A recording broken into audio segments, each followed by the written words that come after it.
सभी ईश्वर भक्तों को मेरा सादर प्रणाम। हरियाली तीज की कथा कुछ इस प्रकार है। जब माता सती ने क्रोध के वशीभूत आकर दक्ष यज्ञ सभा में योगाग्नि में अपने आप को भस्मीभूत कर डाला था, तब अंतिम क्षणों में माता की यही कामना थी कि भगवान शिव ही उन्हें हर जन्म में पति के रूप में प्राप्त हो। इसी हेतु को पूर्ण करने हेतु माता ने अपना अगला जन्म हिमालय और मैना देवी के घर पर लिया। पर्वतराज हिमालय पर गंगा के तट पर माता पार्वती ने बाल्यावस्था में अधोमुखी होकर घोर तप किया। इस अवधि में माता पार्वती ने 12 वर्षों तक निराहार रहकर केवल हवा का ही सेवन किया था और सूखे पत्ते चबाकर ये 12 वर्ष काटे थे।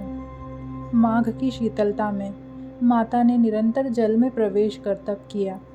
वैशाख की जला देने वाली गर्मी में पंचाग्नि से शरीर को तपाया। श्रावण की मूसलाधार वर्षा में खुले आसमान के नीचे बिना अन्न जल ग्रहण किए हुए व्यतीत किया। इतनी कष्टदायक तपस्या को देखकर उनके पिता बहुत ही दुखी और नाराज होते थे। तब एक दिन उनकी इस तपस्या को देख उनके पिता की नाराज़गी को देखकर नारद जी माता के घर पधारे।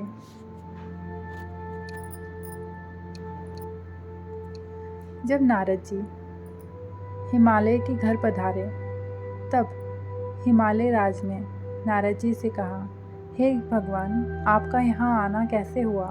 तब नारद जी बोले, हे गिरिराज, मैं भगवान विष्णु के भेजने पर यहाँ आया हूँ। आपकी कन्या की घोर तपस्या से प्रसन्न होकर वह उनसे विवाह करना चाहते हैं। इस बारे में मैं आपकी राय जानना चाहता हूँ। नारद जी की बात सुनकर पर्वतराज अति प्रसन्नता के साथ बोले, श्रीमान, यदि स्वयं विष्णु जी मेरी कन्या का वरण करना चाहते हैं तो मुझे क्या आपत्ति हो सकती है? वे तो साक्षात ब्रह्म हैं। यह तो हर पिता की इच्छा होती है कि उनकी पुत्री सुख संपदा से युक्त पति के घर की लक्ष्मी बने। नारद जी माता पार्वती के पिता की स्वीकृति पाकर विष्णु जी के पास गए और उन्हें विवाह तय होने का समाचार सुनाया। परंतु जब माता पार्वती को इस विवाह के बारे में पता चला तो उनके दुख का ठिकाना न रहा। माता पार्वती को इस प्रकार से दुखी देखकर माता पार्वती की एक सहेली ने उनके दुख का कारण पूछना चाहा। तब माता ने बताया, मैंने सच्चे मन से भगवान शिव का वरण कर लिया है, किंतु मेरे पिता ने मेरा विवाह विष्णु जी के साथ तय कर दिया है। मैं विचित्र धर्म संकट में हूँ। अब मेरे पास प्राण त्याग देने के अलावा कोई और उपाय नहीं बचा। तब माता की सखी बहुत ही समझदार थी। उसने कहा, प्राण छोड़ने का यह कारण ही क्या? संकट के समय धैर्य से काम लेना चाहिए। भारतीय नारी के जीवन की सार्थकता इसी में है कि जिसे मन से पति के रूप में एक बार वरण कर लिया, जीवन पर्यंत उसी के साथ जीवन निर्वाह करे।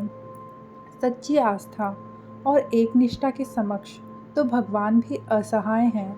तब माता पार्वती की सहेली ने उनसे कहा कि मैं तुम्हें घनघोर वन में ले चलती हूँ, जो साधना थल भी है और जहाँ तुम्हारे पिता तुम्हें खोज भी नहीं पाएंगे। मुझे पूर्ण विश्वास है कि ईश्वर अवश्य ही तुम्हारी सहायता करेंगे।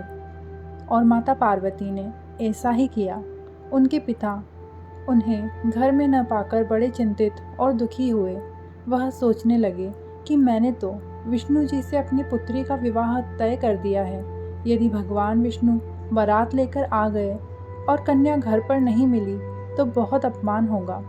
ऐसा विचार कर पर्वतराज ने चारों ओर माता की खोज शुरू करवा दी। इधर माता की खोज होती रही, उधर माता अपनी सहेली के साथ नदी के तट पर एक गुफा में शिव भगवान की आराधना में लीन रहने लगी। तभी तृतीया के दिन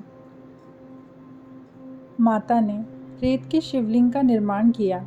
रात भर माता ने भगवान शिव की स्तुति कर गीत गाकर जागरण किया और इस कठोर तपस्या के प्रभाव से भगवान शिव का आसन हिल उठा और भगवान शिव ने माता पार्वती के समक्ष प्रकट होकर कहा कि हे पार्वती, बताओ तुम्हें क्या वर चाहिए। तब माता ने कहा, मैं आपको सच्चे मन से पति के रूप में वरण कर चुकी हूँ। यदि आप सचमुच मेरी तपस्या से प्रसन्न होकर यहाँ पधारे हैं तो मुझे अपनी अर्धांगिनी के रूप में स्वीकार कर लीजिए। तब भगवान शिव ने कहा, तथास्तु। यह कहकर भगवान शिव कैलाश पर्वत पर लौट गए। प्रातः होते ही माता पार्वती ने पूजा की समस्त सामग्री नदी में प्रवाहित करके अपनी सखी सहित व्रत का वरण किया। उसी समय गिरिराज अपने बंधु बांधवों के साथ माता पार्वती को खोजते हुए वहां पहुंचे। उनकी दशा देखकर अत्यंत दुखी हुए और उनसे इस कठोर तपस्या का कारण पूछा। तब माता ने कहा, पिताजी, मैंने अपने जीवन का अधिकांश वक्त कठोर तपस्या में बिताया है। मेरी इस तपस्या के केवल उद्देश्य महादेव जी को पति के रूप में प्राप्त करना था। आज मैं अपनी तपस्या की कसौटी पर खरी उतर चुकी हूँ।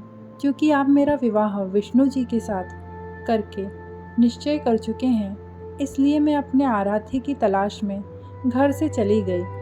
अब मैं आपके साथ घर इसी शर्त पर चलूँगी कि आप मेरा विवाह महादेव जी के साथ ही करेंगे।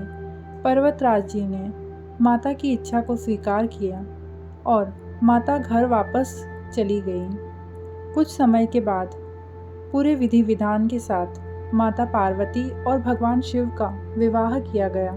30 के दिन किए गए घोर तपस्या और व्रत के तथा अनुष्ठान के कारण ही भगवान शिव माता पार्वती को पति के रूप में प्राप्त हो पाए।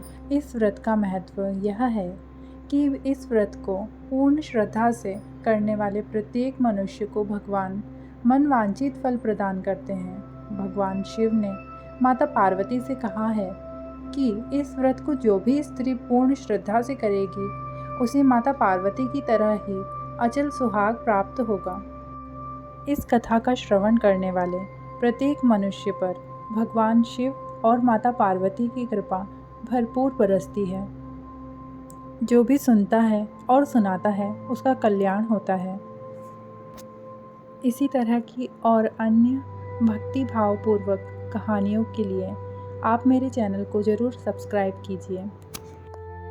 हे शिव भगवान, सभी का कल्याण करें। ओम नमः शिवाय।